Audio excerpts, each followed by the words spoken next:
빛의 시대, 아름다움의 시대. 르네상스 천재들이 누렸던 자유의 정신을 만났습니다. Look at this. Yeah. 기회를 주는 곳이었기 때문에 그렇습니다.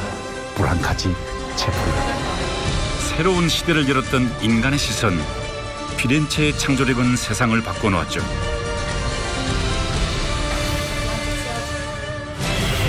그 놀라운 상상력은 어디서 오는 걸까요? 천재는 어떻게 탄생하는 걸까요? 조각, 회화, 건축의 3대 장르를 모두 통합시켰던 신과 같은 미켈란젤로, 세계의 천재 예술가를 만나러 갑니다. 이곳에서 놀라운 만남이 일어났습니다. 회화와 조각 중에서 어떤 장르가 신과 같은 미켈란젤로라는 뜻이었습니다. 미켈란젤로의 삶은 과연 우리에게 어떤 이야기를 들려줄까요? 지금 그 놀라운 이야기를 시작합니다.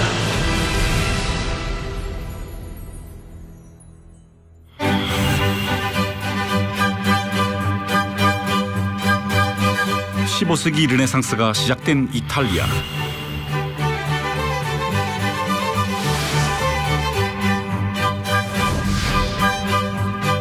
새롭고 위대한 역사, 그 모든 이야기는 이탈리아 피렌체에서 시작됐습니다.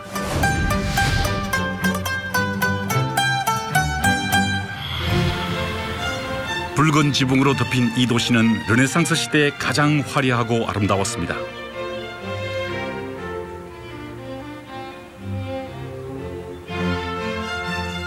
새로운 생각, 새로운 아름다움이 도시에 넘쳐났고 위대한 작품으로 탄생했죠.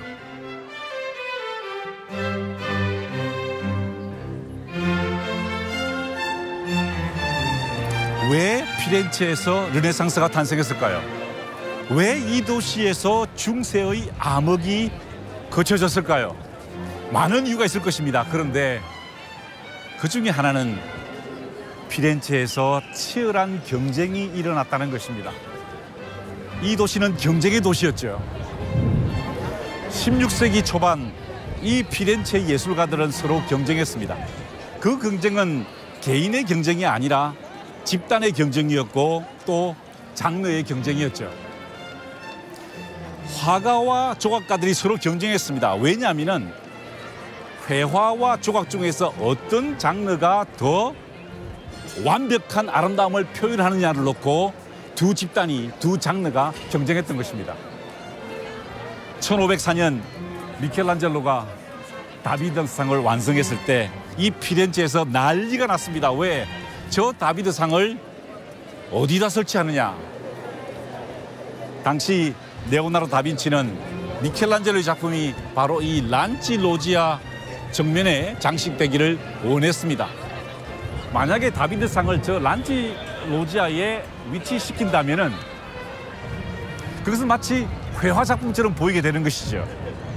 레오나르도 다빈치는 화가를 대표하는 사람이었습니다. 하지만 미켈란젤로는 자신의 작품을 저기 보이는 신유래 정청 입구에 장식하기를 원했죠. 조각처럼 보이기를 원했던 것입니다. 바로 이런 경쟁 때문에 이 도시에서 르네상스가 시작된 것이죠. 그 경쟁은 여기서 그치지 않았습니다. 미켈란젤로와 레오나르도 다빈치는 지금 눈앞에 펼쳐지는 이 시노리아 정청 안 500인 대회의장에서 다시 한 번 더 치열하게 경쟁하게 됩니다. 여기 보이는 이 작품은요, 레오나르도 다빈치가 그린 앙갸리 전투의 장면입니다. 그리고 그 반대편에 미켈란젤로는 사시나 전투의 이 작품을 그리게 됩니다. 그러니까 당시 이 시누리아 정청 안 500인 대회의장에서 두 명의 예술가가 치열하게 경쟁했던 것입니다. 서로 마주보고 그림을 그리면서 세기의 대기를 펼친 것이죠. 아쉽게도 지금은 그 그림이 보존되어 있지 않고 다른 그림이 위치해 있습니다. 바로 이런 이유 때문에 이 도시에서 위대했던 시대, 르네상스의 시대, 빛의 시대, 창조의 시대, 아름다움의 시대가 펼쳐진 것이죠. 탁월함을 추구하던 시대, 세월을 초월하는 아름다움으로 세상을 사로잡은 예술가 미켈란젤로가 있었습니다.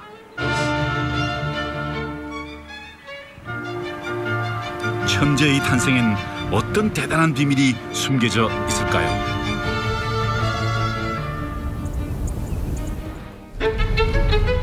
미켈란젤로의 삶을 만나러 갑니다.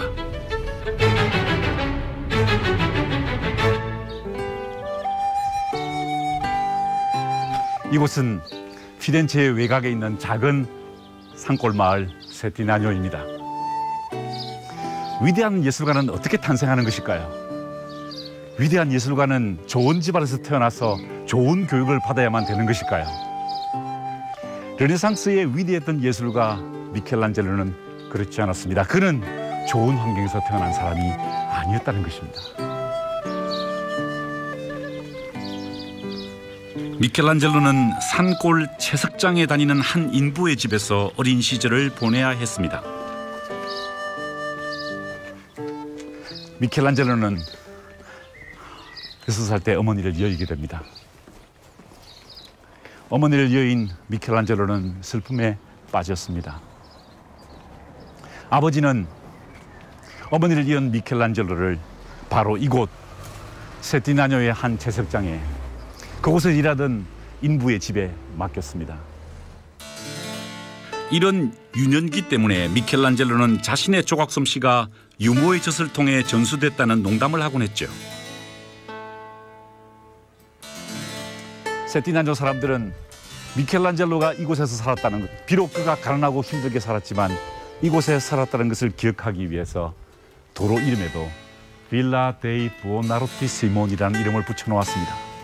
미켈란젤로가 비록 가난하고 힘들었지만 이곳에서 채석장에서 일하는 유모와 함께 어린 시절을 보냈다는 것을 기념하고 있죠.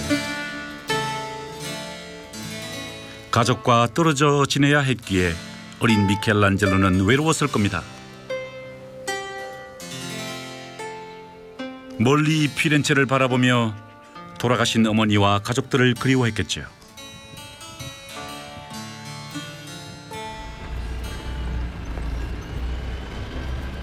소년이 된 미켈란젤로는 다시 피렌체로 돌아왔고 인생을 바꿔놓는 인연을 바로 이곳에서 만나게 됩니다. 바로 이 장소였습니다. 바로 이 장소에서 미켈란젤로와 로렌조 데메르치가 만나게 됩니다. 미켈란젤로는 이곳 조각공원에 앉아서 열심히 조각을 하고 있었죠. 할아버지 목상을 조각하고 있었습니다. 그때 이곳을 산책하던 로렌조 데메르치가 우연히 이 길을 지나가게 되죠. 그리고 미켈란젤로에게 이렇게 말합니다. 꼬마야, 너 조각 잘했는데 할아버지 치고는 이빨이 너무 가지런하지 않아? 그 말을 하고 로렌조 데메르치는 그냥 곁을 스쳐 지나갔죠. 미켈란젤로는 로렌조 데메르치의 그 말을 듣고 발심하여서 열심히 밤새도록 조각해서 이빨을 뽑아내고 잇몸을 허물어뜨려 버립니다. 다음 날 로렌조 데메르치가 바로 이 조각공원을 다시 지나다가 미켈란젤로가 한 조각을 보며 크게 감동을 하게 되죠. 그리고 미켈란젤로를 데려다가 자기 저택에서 2년 반 동안 함께 숙식을 하며 같은 식탁에서 음식을 나누며 미켈란젤로를 키우게 된 것입니다. 당대 최고의 플라톤 철학자를 동원해서 미켈란젤로를 교육시켰습니다. 이제 그 교육의 현장, 천재가 탄생했던 메디치 가문의 저택, 로렌조 데메르치와 미켈란젤로가 함께 살았다는 그쪽으로 가시죠.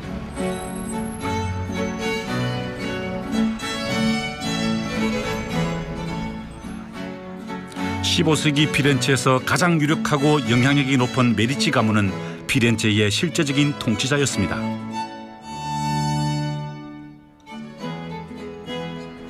당시 학문과 예술을 후원하여 르네상스 시대가 피렌체에서 열리는 데 결정적인 역할을 했었죠. 이곳이 바로 메디치 가문의 중정입니다. 이곳이 왜 중요하냐면은 바로 이곳에서 교황님이 2명 배출되었습니다. 바로 이곳에서 미켈란젤로가 메디치 가문에 입양되어서 플라톤 철학을 배우게 된 것입니다. 미켈란젤로는 그냥 뛰어난 솜씨를 가진 장인이 아니었습니다. 메디치 가문에 의해서 플라톤 철학을 교육받게 되고 당대 최고의 플라톤 철학자였던 마르실리오와 폴리치아노 같은 사람으로부터 플라톤 철학을 배워서 그의 작품은 플라톤 철학의 예술적 구현이다 이렇게 말하죠.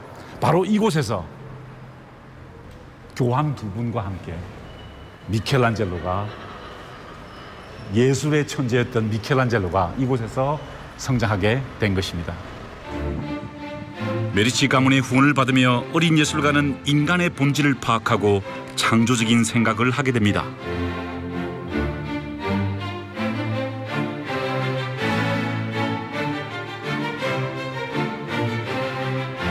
청년이 된 미켈란젤로에게서 그 결실을 확인할 수 있습니다. 제 앞에 막 돌을 던지려고 하는 나체의 청년이 서 있습니다. 이전의 다비드 상들을 사상적으로나 형태적으로 능가하는 조각상을 청년 미켈란젤로는 완성해냅니다.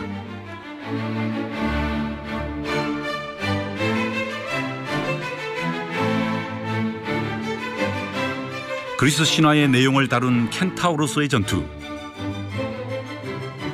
종교적 주제를 다룬 계단의 성모는 초기 작품입니다. 로마에서 활동하던 시기에 바쿠스를 완성하죠. 천재 조각가로 세상에 이름을 알리게 된 피에타와 다비드 모두 20대 청년 시절의 작품입니다.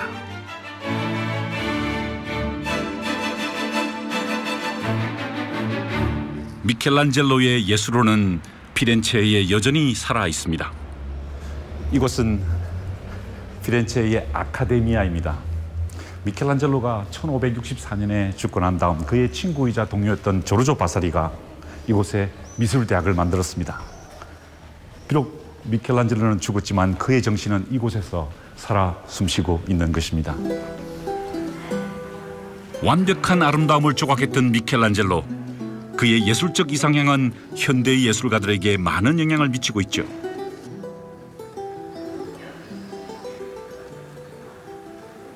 Hello.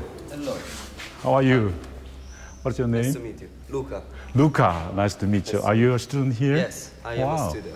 What is your major or specialty? My major is painting. Oh, you're a painter. Wow, great. May I ask one simple question? Yes, you can. Who is Michelangelo to you? A great artist. Great artist, yeah. Yes. Uh-huh. Because I see his work Uh-huh. as a contemporary work. Wow. It still have maintained through the centuries a strong energy, and we still can relate to it. Take something. Wow. So he is your inspiration for your art. Yes. Yes, it is. It is. Still For alive. all of us here at the academy. Wow. It's Yeah. still an inspiration. Great, great. I admire your, artistic inspiration, which is given by Michelangelo. Thank you very much, Luca. Thank you. Thank you. Thank you. Good luck for your study. Good luck. Okay, thank you. 시간을 초월해 영감을 주는 작품. 미켈란젤로의 명작은 어떻게 탄생했을까요?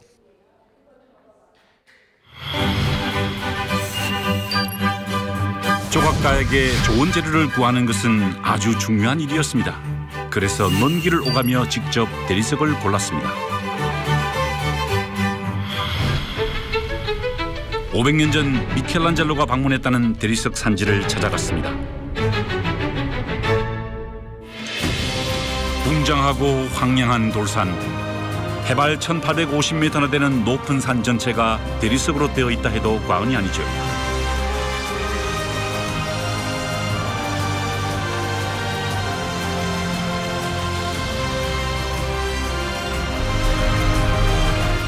카라라에서 500여 년 전 미켈란젤로의 흔적을 만날 수 있을까요? Thank you.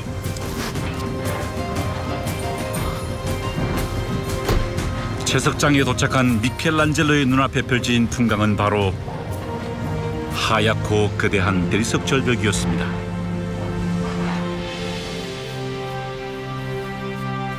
조각가의 손길이 닿기 전 자연 그대로의 돌덩어리죠.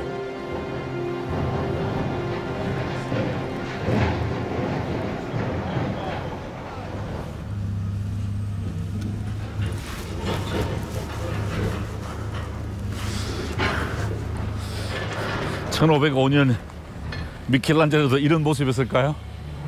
카라라 대리석입니다.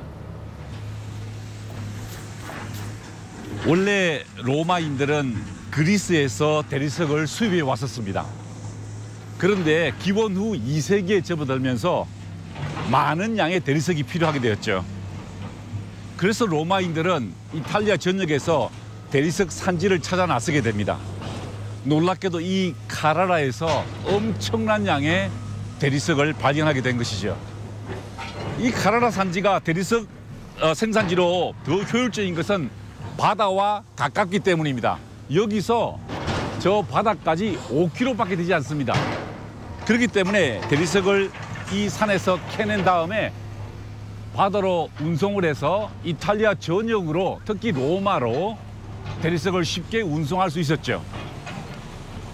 미켈란젤로도 1505년에 이곳에서 무려 수레 50개에 해당하는 엄청난 양의 대리석을 캐어서 저 바다를 통해서 로마로 대리석을 운송하게 됩니다. 아마 미켈란젤로는 이곳에서 자신의 예술혼을 이 대리석과 더불어서 만천하에 드러내겠다는 어떤 큰 소망을 품고 저 바다로 대리석을 가지고 나아갔을 것입니다. Wow, look at this. It's very dangerous here. This is already cut here.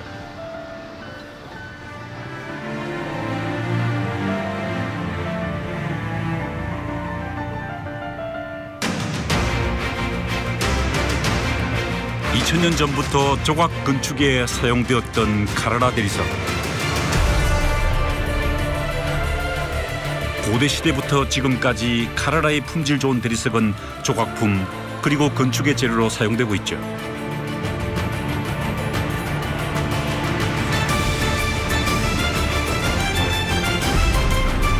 미켈란젤로는 이곳에서 결이나 흠이 없는 고운 재질의 대리석을 골랐을 겁니다.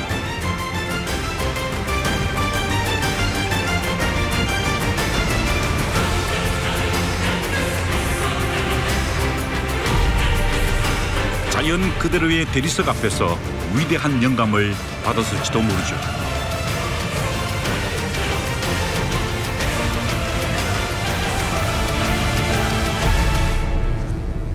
채석장 인근 전통 깊은 대리석 공방을 찾았습니다.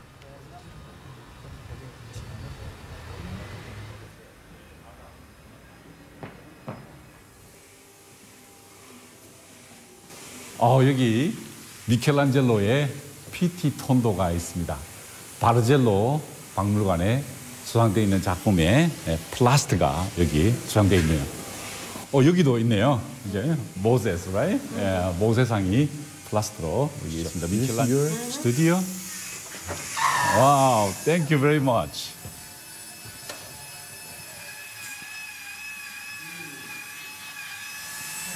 Wonderful, beautiful here. Atmosphere itself is beautiful. Hello. 작품의 모형들이 마치 미술관처럼 전시되어 있어 아주 인상적이었습니다.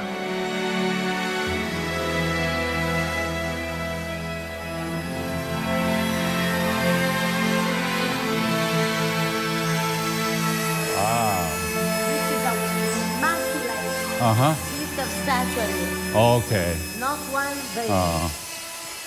Wow, this is Michelangelo's Pieta using Carrara marble, right? I have a book about Michelangelo and I will compare this original with a copy of Francesca's studio. Wonderful. Francesca, could you please tell us about the story regarding Pieta? The Madonna is a virgin, Uh-huh. perhaps even younger than the Christ. Uh-huh. She is a daughter of her son. Uh-huh. And feel the sense of gravity of the body of the Christ. Uh-huh. Michelangelo has underlined Uh-huh. the humanity of the Christ and not its divinity. Christ is divine And human. That's right. But Michelangelo wanted to underline the fact that Christ suffers like us. Like a human. Yeah, Like that's right. us, the Like humans. us. This is the reason why you feel That's right. That's right. the gravity of the dead body of the Christ. I think this is the utmost representation of a human sorrow that mother lost his son, made by Carrara marble. Wonderful, wonderful.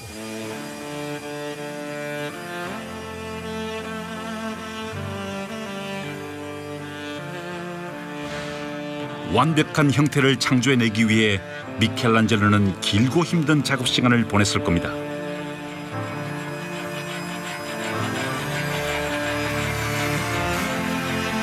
손과 얼굴에 흰 먼지를 뒤집어선 채 말이죠.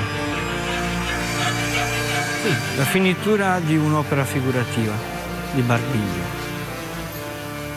Questo è il modello e questo è l'opera in marmo di Carrara, Barbiglio imperiale. 완벽한 조형미를 완성하기까지 지난했을 육체적 노동의 숭고함. 거친 돌을 깨고 깎아내던 미켈란젤로의 시간을 만나고 돌아갑니다.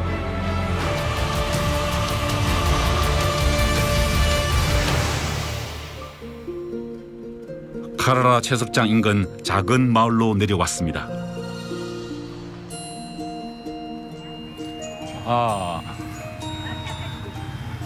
여기입니다. 라지오데라는 식당입니다. Buongiorno. Hello. Okay. Thank you. 이곳에서 저는 아주 특별한 식사를 하려고 합니다. Okay, yeah, sure. Thank you.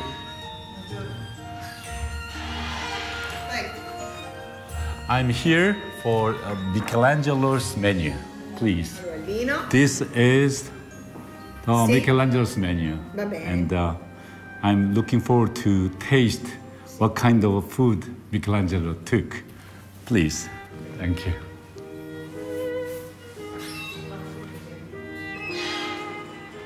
미켈란젤로가 하인에게 사오라고 했던 음식 재료입니다. 최근 피렌체의 한 박물관에서 미켈란젤로의 식단이 공개됐는데요. 과연 그가 어떤 음식을 해 먹었는지 카라라의 요리사를 통해 재현해 보기로 했습니다. Cosa sta preparando? Stiamo preparando una zuppa che abbiamo trovato su un ricettario vecchio di Michelangelo a base di finocchio. 채소와 보리를 넣고 끓여낸 소박한 수프가 완성되었습니다.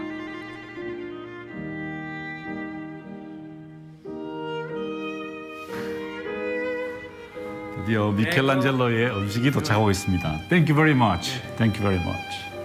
Questo? 피노키오스. Thank you. Thank you very much. 바로 이 음식이 미켈란젤로 시대, 특별히 미켈란젤로가 먹었던 음식입니다. 여기 보시면은 미켈란젤로의 메뉴에 파니 두아, 그러니까 빵 2개, 그 다음에 포도주 조금, 청어와 멸치 젓갈 조림, 그리고 피노키오 숲이라고 하는 보리로 만든 작은 양의 숲을 주식으로 먹었습니다. 미켈란젤로가 이런 음식을 먹고 이 험한 카라라 산에서 대리석을 캐냈다는 사실은 정말 우리에게 많은 것을 생각하게 만드는데, 중요한 것은 먹는 것이 아니라, 우리 입에 들어가는 것이 아니라 우리 몸을 통해서 나오는 것, 우리 정신을 통해서 발현되는 것이 중요한 것이 아닌가라는 생각을 미켈란젤로가 먹었던 이 검소한 식단에서 알 수 있을 것 같습니다. 한번 제가 맛을 보도록 할게요.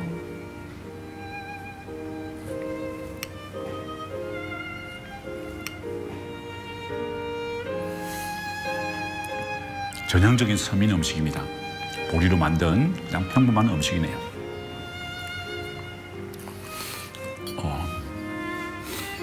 저는 정어는 잘 못 먹는데 대신 안초비, 멸치 젓갈을 먹어보도록 하겠습니다.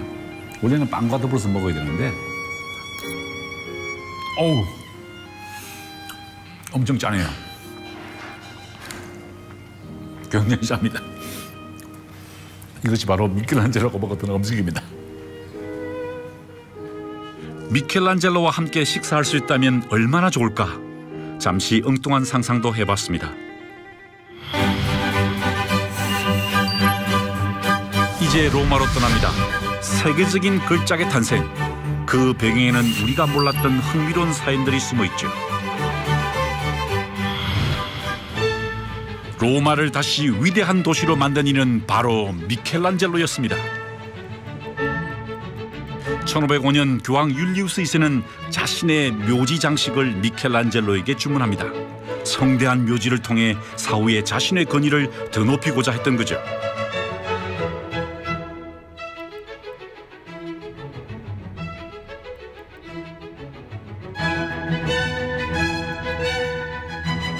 그런데 작업을 시작한 지 얼마 지나지 않아 교황은 주문을 취소해버립니다. 왜 율리우스 2세는 미켈란젤로에게 작업 중지를 명령했을까요? 당시 율리우스 2세 교황님은 건축가 브라만테를 동원해서 저 성 베드로 대성당을 재건축하고 있었습니다. 재정난에 빠졌던 교황께서는 공사 중지를 명령한 것입니다. 미켈란젤로는 좌절에 빠지게 되죠. 교황님은 심지어 미켈란젤로가 캐왔던 대리석을 압수해서 저 성 베드로 대성당의 기초공사 석재로 사용하게 합니다. 하지만 위대한 걸작은 예기치 않은 기회로 탄생하게 됩니다. 때는 1508년이었습니다. 시스틴 예배당의 천장에 금이 가게 되었죠. 그때 율리우스 2세 교황께서는 건축가 브라만테에게 그 천장을 보수하라 지시했습니다. 그러자 브라만테가 이렇게 교황님께 제안합니다. 교황님, 이 미켈란젤로가 천재라 그러니까 저 천재에게 그림 하나 그리게 하시죠. 그러자 미켈란젤로는 브라만테에게 그칠게 항의합니다. 아니, 당신 내가 실패하기를 바라는 거지. 나는 지금까지 한 번도 그림을 그려보지 않은 조각가야. 그런데 왜 나보고 그림 그리게 하는 거야? 라고 대답했습니다. 그러자 그 옆에 있던 율리우스 2세 교황께서 미켈란젤로에게 명령합니다. 당장 올라가서 그림을 그리라고. 올라가서 예수 그리스도의 12제자를 그리라고 했습니다. 그러자 미켈란젤로는 이렇게 대답합니다. 교황님, 나는 내가 그리고 싶은 것을 그립니다. 내가 그리고 싶은 것을 그리지 못한다면 나는 저곳으로 올라가지 않겠습니다. 그러자 율리우스 2세 교황께서는 미켈란젤로가 그리고 싶어하는 것을 그리도록 허락해 주었습니다. 이때 그린 그림이 바로 시스티나 예배당의 천장화입니다. 한 번도 그림을 그려보지 않았던 조각가가 처음으로 그린 그림이 세계 최고의 회화 작품이 된 것입니다. 회화의 파라곤이 된 것입니다. 그러니까 피에타와 다비드를 통해서 조각의 파라곤을 이룩했던 미켈란젤로가 이제는 회화의 파라곤을 완성한 것입니다. 만약 교황 율리우스 2세가 천장화 작업을 시키지 않았더라면 지금 우리는 이 위대한 작품을 만나지 못했겠죠.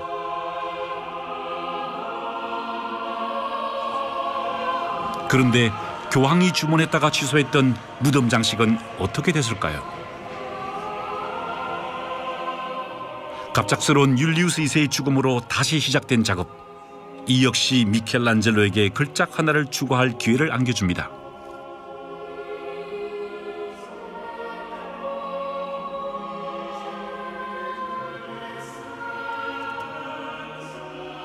바로 영묘 중앙에 있는 모세상을 완성한 겁니다. 이 작품이 미켈란젤로의 모세상입니다. 율리우스 2세의 영묘를 안치하기 위해서 장식했던 미켈란젤로의 명작이죠. 우리는 율리우스 2세의 얼굴에서 모세의 얼굴을 발견합니다. 아니, 미켈란젤로 본인의 얼굴을 발견하게 됩니다. 미켈란젤로는 모세의 얼굴에서 율리우스를 찾았고 또 자신의 얼굴을 찾았습니다. 모세는 가나안 땅에 들어가지 못한 슬픔을 안고 죽었습니다. 율리우스 2세 교황은 이탈리아에서 외적 프랑스와 스페인을 몰아내지 못한 그 슬픔을 안고 죽었고, 미켈란젤로는 평생 자신의 예수론을 불태우기 위해서 조각의 파라곤, 회화의 파라곤, 건축의 파라곤을 추구하기 위해서 평생 고뇌하고 평생 숙고하고 좌절하다가 자신의 모습을 이런 모습으로 상상했던 것 같습니다.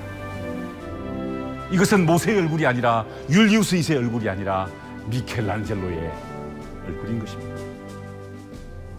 모세의 얼굴에서 미켈란젤로의 위대한 예술론을 발견하고 돌아갑니다.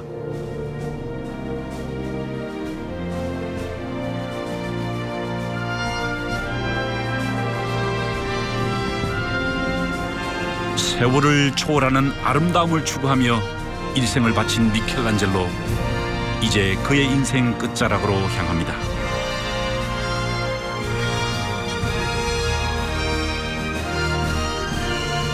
이제 미켈란젤로도 인생의 황혼에 접어들었습니다. 60대 후반의 미켈란젤로는 그의 노년에도 불구하고 예술에 대한 열정을 멈추지 않았죠.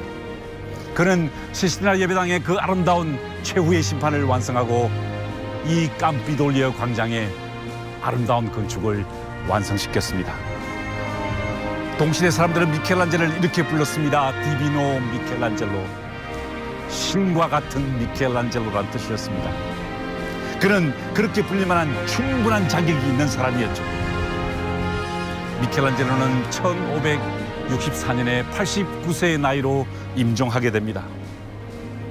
죽기 6일 전 친구들이 그의 화실로 찾아갔을 때 아직도 조각칼을 들고 조각 망치를 들고 서 있던, 대리석 앞에 서 있던 미켈란젤로를 발견하게 됩니다. 미켈란젤로의 임종과 더불어 르네상스는 끝이 납니다. 한 위대했던 시대가 그의 죽음과 함께 마감되었던 것입니다.